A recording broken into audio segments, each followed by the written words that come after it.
and we're about to tour this 40 by 60 tubular metal building. Well, this is a monster building, but something unique about this project, we used 26 gauge screws, all look lined up. There is something missing.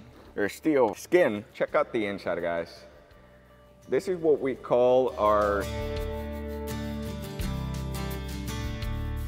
welcome backpack. This is Adbeel from WolfSteel Buildings, and we're here. We are in Wimberly, Texas. Wimberly, Texas. So we are still in hill country. We're on the road trip, so you're going to be seeing a lot of videos where we're kind of wearing basically the same clothes. That's why I took my jacket off. It's because we're on the road, checking out some of the projects, doing some inspections, as well as recording. So that's what we're doing out here, and we're about to tour this 40 by 60 tubular metal building. We've actually been building a lot of those, but we haven't done video, and I'm glad that we got one. Yes. Especially this one. The quality craftsmanship on this project we did a phenomenal job. Shout out to our crew. Eduardo did a phenomenal job on this project. It's a Lalo. So now let's go ahead and get this video started. Eric, are you ready? Yes, let's do it. Let's do it. Don't forget to like, share, and subscribe. Again, that motivates us. That gets us moving and continuing doing more videos for you guys and just kind of show you guys what's out there, get you guys a little bit more inspiration. So let's get this one going.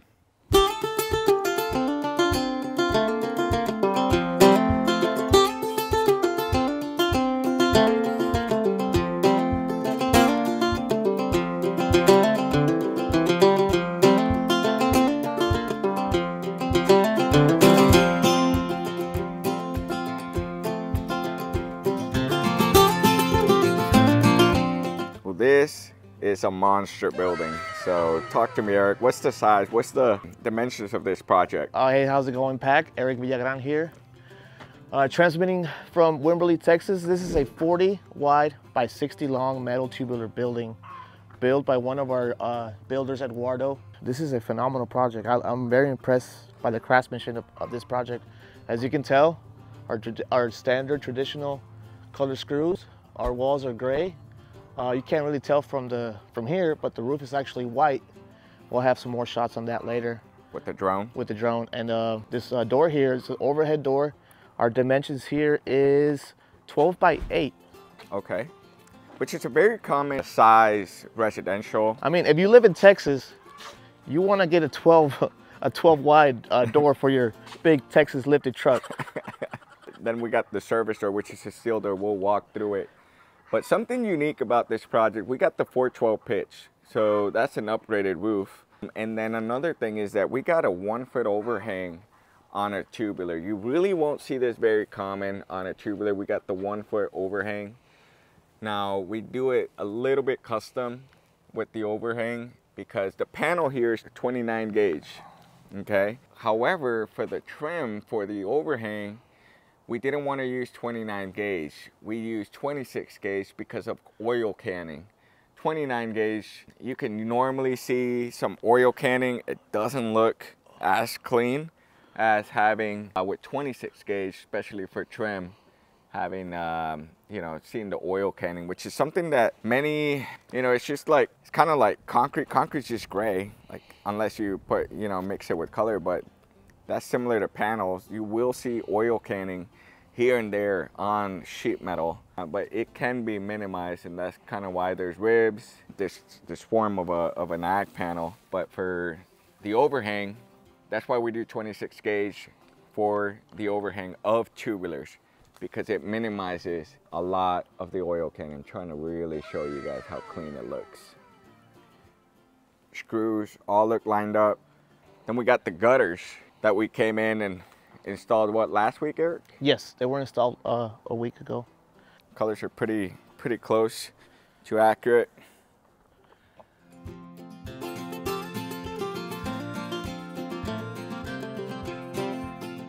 And something that I like about color screws that maybe a lot of people don't know is that if you stand at a certain angle, you won't even notice them. Yeah, you can see here. And then even when you install it, so here's the front of the building.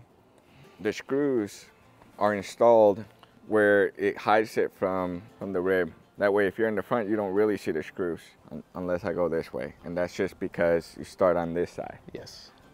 Now, if you're looking at the overhead door, there is something missing. And basically, we're missing the weather stripping all the way around it. But actually, our overhead door actually has some work to do still.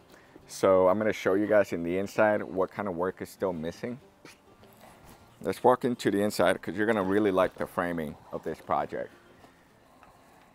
Our client's still waiting on some custom windows. His supply chain, he ordered some custom windows. He's still waiting on it.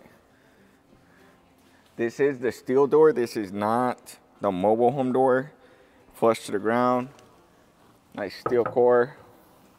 Or steel skin. And then it's insulated in the core.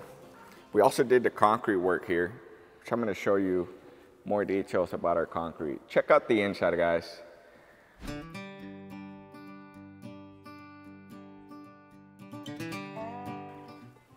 This is what we call our commercial trussing for our tubular buildings.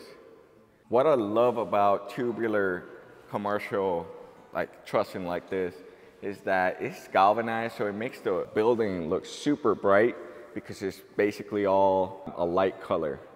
Compared to our red iron, our framing can make it look a little bit more smaller just because of the color of the frame, the purlins. This is our insulated overhead doors. Look how clean that notch detail is. Look at this notch detail we did here. That's like my good David says, that's sick. That's sick, like David would say. Nice and clean. No, just look at this. Look at this detail. It's just not cut. It's, you know, they take their time to finish this. Finish it out really nice. Yeah, I like that. Now the problem with this overhead door is that look at how much it will hang because it's only 8 foot tall and we got 16 foot to the eaves. So this wasn't actually the point. We're just missing some material to be able to run the high tracks because our client did order the vertical tracks. So we're just missing material to be able to run the high tracks. And you can see here that we actually installed it wrong. We should have put one more on the other side. Not necessarily wrong, but something that we missed. But that's why these visits are key. Yep. We see the problem, we find a solution, communicate with the client, boom. We still installed the door so he could at least have it enclosed for a while we come back and add the additional material and the high tracks. This is something to keep in mind because a lot of tubular projects or buildings, the builders will not provide overhead doors. That's not very common, so a lot of times many clients have to get their own separate contractor. Something to keep in mind is how is it going to be framed out, make sure you're prepared for it. With WolfSteel, well, that's our job.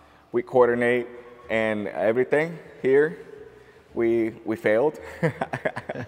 But hey, that's the whole point, is that we're immediately rectifying the issue. We came and just inspected it.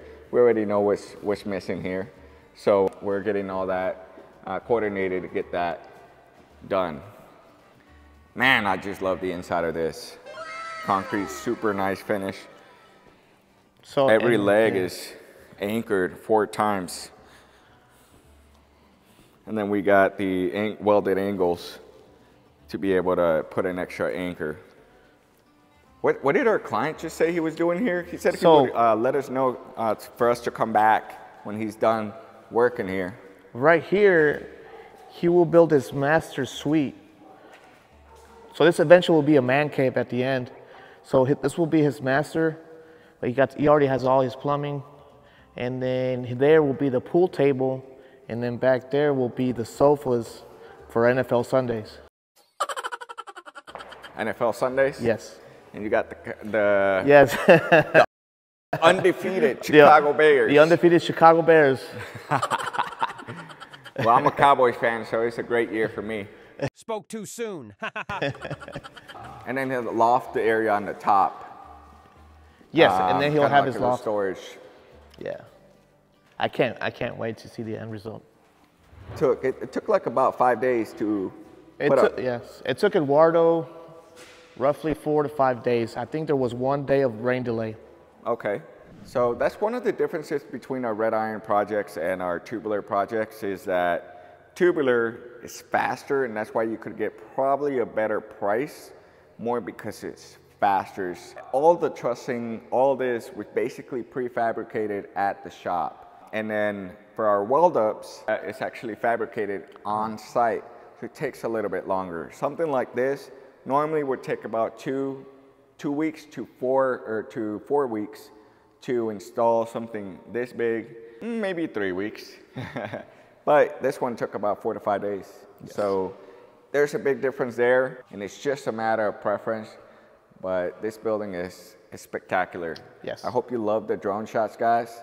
And Erik, any final comments? Don't forget to like, share, and subscribe to our YouTube channel. Awesome. So I'll see you guys in the next video. We'll see you guys in the next project, because we're on our way and we got another cool one to show you guys. So stay tuned.